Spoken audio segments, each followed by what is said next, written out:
yes, I'm rich. In my joy, in my flow, in my yes, I'm rich. I don't chase validation. Nah, that's so.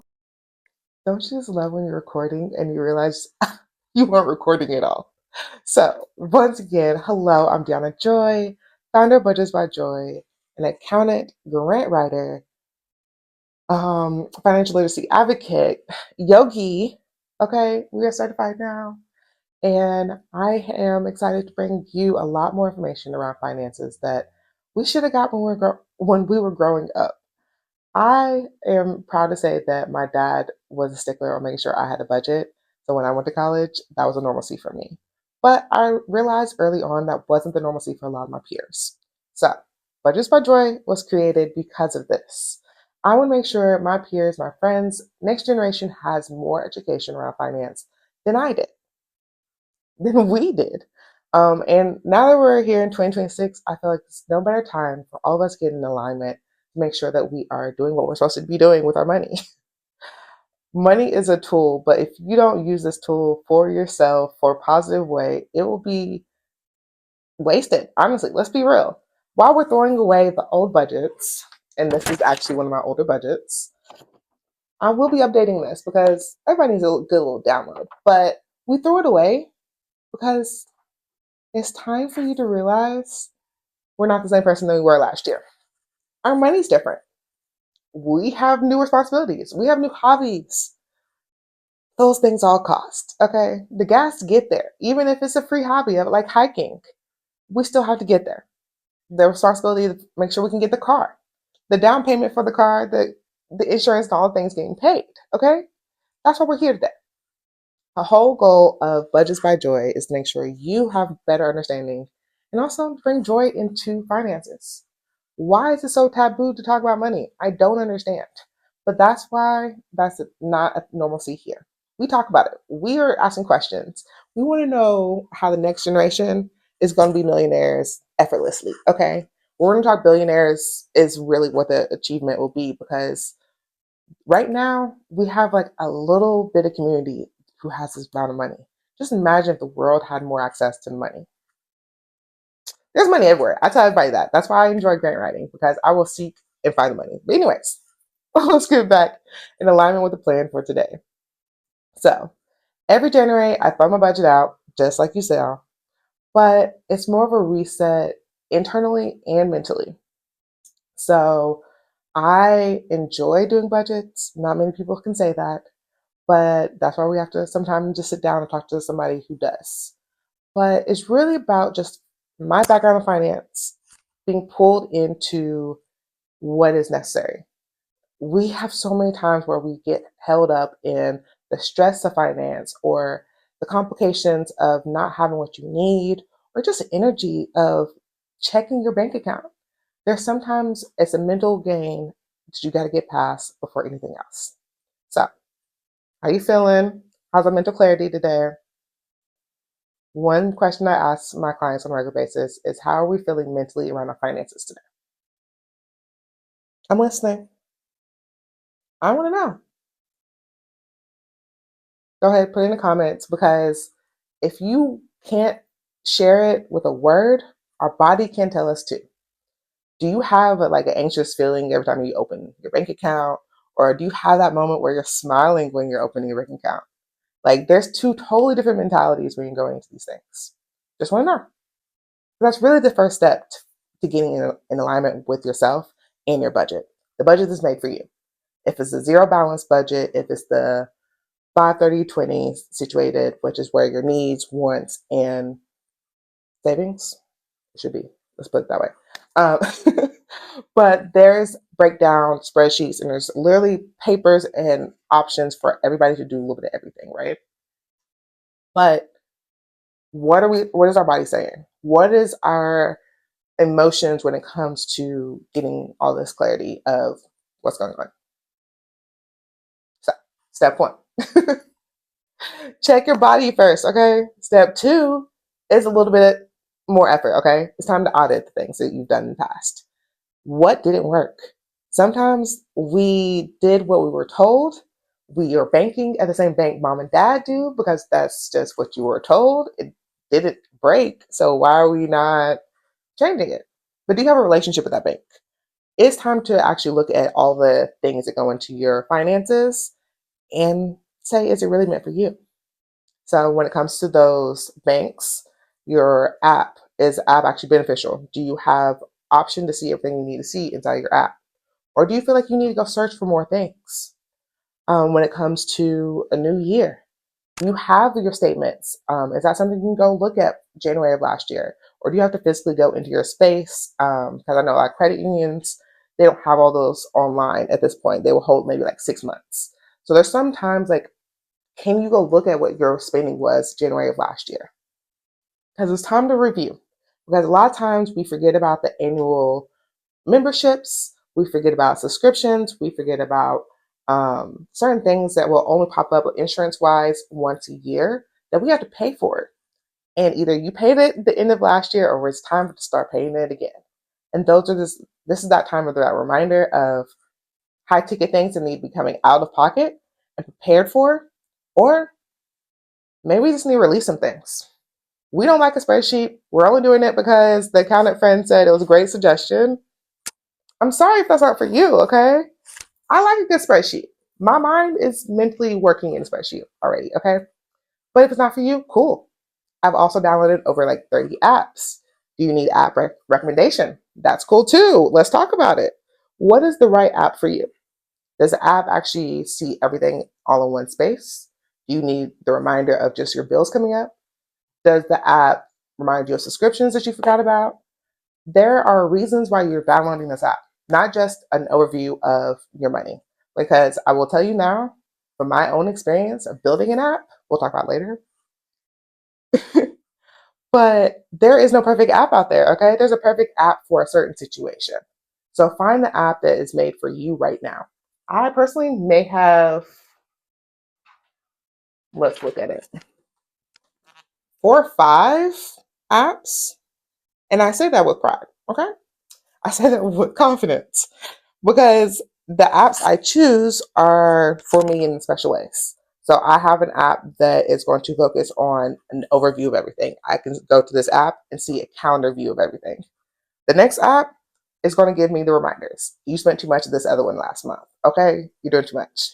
Then I have an app that's also pushing and making sure that those auto saves are being set up the outside, like my high yield savings account, my Roth, those things that I can push to are those.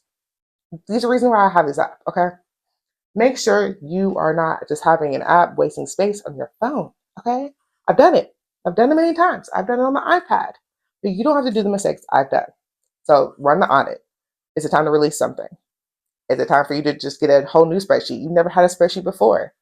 You don't even know what your net worth is. So where are we going to even figure that out? I may have a free download for you. Just let me know. So that's step 2. Time to do an audit. And if you aren't here for step 2 or step one is what? Check your body. Your body language says it all. You don't want to go check your bank account, there's a reason. Step 2 is running that audit. But step 3 is the money habits. Okay, what are we doing now that are changing? So those habits for the guaranteed every month things are changing. Those fixed things. Do we know what those are? Do we know how much rent is? Is that going to change this year? Do we have to prepare for that? Are we moving this year? Are you prepared for that? There's money habits that we have to get ahead of, not just because of your own habits, but because this is going to happen regardless if you want to or not. Just saying. There's flexible expenses out there though. So when it comes to the subscriptions, that was my reminder to journal. So your reminder too. Um, but I will also say when it comes to, sorry, distracted. We did an audit, all right? That was an audit over, do we need to change things from last year or do we need to be releasing things that are not made for us? Step 3 is really digging into your money habits. Are we actually using those apps? Are we needing to get rid of the apps, find a new app? Do we need to get the spreadsheet something different? Are we actually paying attention to subscriptions? Or is it time for us to release certain expenses that are not even aware, that you're not even aware of? Because that happens too. There's sometimes not even subscriptions, but maybe your cousin or the littles in your life went on an app and downloaded something, and there's a reoccurring inside of an app that you don't know about. There are so many things that are going to find a way to take money out of your account, but you have to be aware of what's happening. So there's support around these things. So like I said, there's apps that are going to remind you. I also have set up with my bank account with the bigger banks where I get a reminder every morning what is in my bank account. I have exact knowledge as soon as I wake up what's sitting there. So if some sort of fraudulent activity happened in my sleep, I know why and I know where to start. And I'm not going to go in blindly when things occur. So maybe you need a little support along the way. Maybe you need an accountability partner. Maybe you need that friend who's also on the journey of becoming debt free. But you guys both don't know where to start. So that's where you have the let's find things, find conversation, find someone who wants to talk deeper about these things. But don't have to be in this alone. Money journey is an adult thing. I promise you that I felt like, why was this not taught in school? This is why I now have a book. Okay, I'm an author for a reason. I have a something also you can download, but it's to educate you around things that you're not even aware of. Because an apartment, going out and getting an apartment was my first thought at 18, but not knowing that I needed credit, I needed verification of like proof that I can actually hold down and pay them month to month. So there's certain things that we weren't taught that we need to make sure that the next generation can. But also day to day, are we aware of what we're also spending? Just saying. But step one, step two, step three have not been given. But what is step four? That's the last one. Just curious. Do you know? That's why you did. Okay. Anyways, it's to set a goal for the year and not just 10 goals out there or 30 different goals around your money. This is one goal that you can focus on for your money goals this year. I already said mine, and that's to be debt free.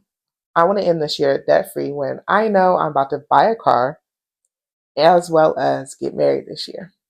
But I still have a goal of December 31 to be debt free. And I know it's possible, but it's not something I'm going in with a discouragement ahead of time, prepared to be in debt or any situation at all, because I know my mindset now is going to dictate the outcome later.